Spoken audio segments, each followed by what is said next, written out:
Welcome to the Industries in Motion podcast from RBC Capital Markets, where we'll be exploring what's new and what's next in today's fast-moving markets and industries to help you stay ahead of the curve. Please listen to the end of this podcast for important disclosures. I'm Michael Hall, Head of European Research here at RBC Capital Markets in London, and today I'm joined by Rory Cullinan.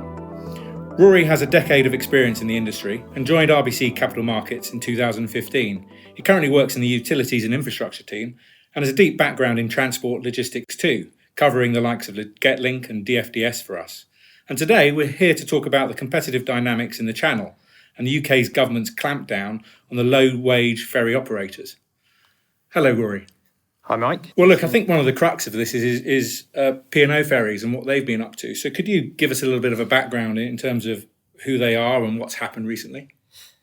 Sure. So P&O ferries, they're owned by DP World and they operate ferry routes in the Irish Sea, North Sea and English Channel, where they compete with Getlink, DFDS and also Irish Ferries, who are a new entrant on the Dover-Calais route. Now, as you may have seen in the media, P&O Ferries fired 786 employees on the 17th of March without previously consulting unions and rehired agency employees earning just £5.15 per hour on average. Now, clearly, as we've seen in the media, P&O's mass firing prompted a public and political backlash, and the UK government have proposed a number of measures to try to ensure that seafarers operating on British routes are paid the UK minimum wage. P&O ferries have faced legal challenges, both from a former employee, whilst the Insolvency Service here in the UK have also launched criminal and civil investigations into P&O ferries. Since then, most of the ferry operators' services have been impacted by disruption, both on the Channel and elsewhere on their network. Okay, so that's interesting background, but if we back up a little bit, I mean, what drove these sweeping cost measures by P&O ferries in the first place? Yeah, so P&O Ferries did report a net loss slightly over 100 million in 2020 and even made a small loss in 2019 before passenger numbers were suppressed by the pandemic. Since then, as I mentioned before, there has been increased competition on the Channel from Irish Continental Group's Irish Ferries. And Irish Continental Group have long operated this agency model using relatively low-paid international workers on vessels flagged to what may be considered a country of convenience, which can result in reduced employee regulations. In contrast, some other ferry operators, such as DFDS and also Stena Line, have employment conditions that are typically negotiated with unions, with vessels flagged to a country where they are actually operating. That's interesting, but stepping back, Irish Ferries have come into this market. Why would they come into the market given P&O's results and are so bad and so poor? Yeah, it's an interesting question, and it hasn't been a lucrative market whilst passenger numbers are suppressed. Although I should note that DFDS generated a 15% ROIC return on invested capital in the Channel in 2019. If you go back to 2015 and before that, there was a third ferry operator on the Channel, MyFerryLink, and before them Sea France, who went into liquidation. So the market didn't support it then. Since then, it's not been a growthy market for freight. Generally, we've seen a shift to cheaper driver unaccompanied routes on the North Sea and elsewhere, where you don't have to pay the truck driver's wages for the duration of the voyage. One unknown opportunity, though, is the uplift to passenger spend following the reintroduction of duty-free sales on the route after Brexit. This was a big market for the ferry operators back in the 1990s when duty-free was previously in place. In fact, car crossings were over 40% above 2019 levels at that time. Okay, turning tack again, you commented on the political backlash we've all read about. I mean, can you just elaborate how the governments have responded?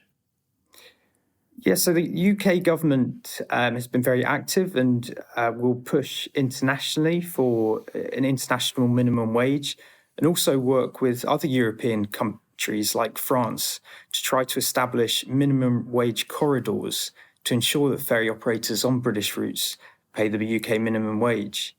Clearly, this requires international agreement, and the UK government are also trying to take unilateral action to give British ports powers to refuse access to ferry operators who do not pay the minimum wage.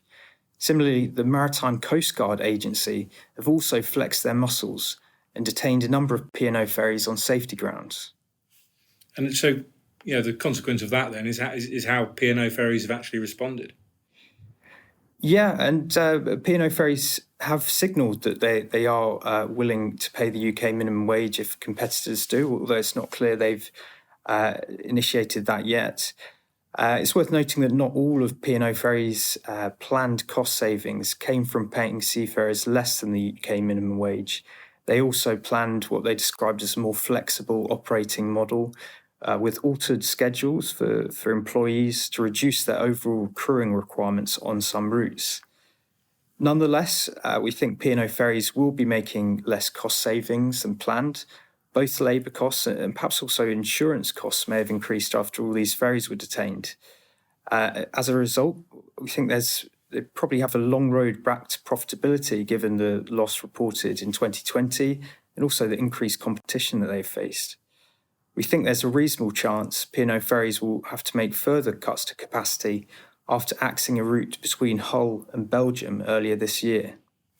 Let's explore that a bit further, actually. Then the competitive dynamics might not be as severe because P&O ferries can't take as aggressive cost actions as they planned, but you've clearly got Irish Ferries in and P&O in with a cheaper cost base. How does that change the competitive dynamics for all the players in the channel? Yes, we have been cautious on this market since Irish Ferries moved in. It's worth noting, though, that DFDS have been a relatively high-margin ferry operator, along with Irish Continental Group, even with their quite different labour cost base.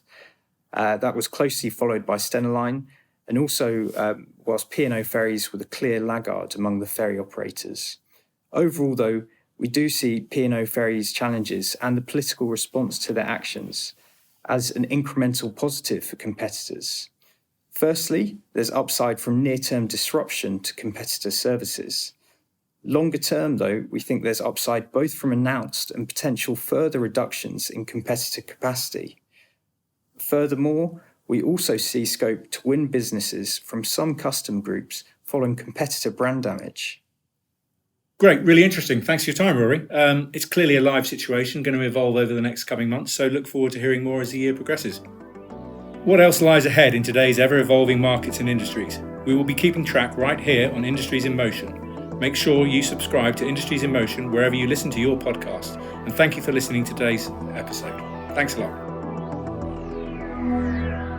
This content is based on information available at the time it was recorded and is for informational purposes only. It is not an offer to buy or sell or a solicitation, and no recommendations are implied. It is outside the scope of this communication to consider whether it is suitable for you and your financial objectives.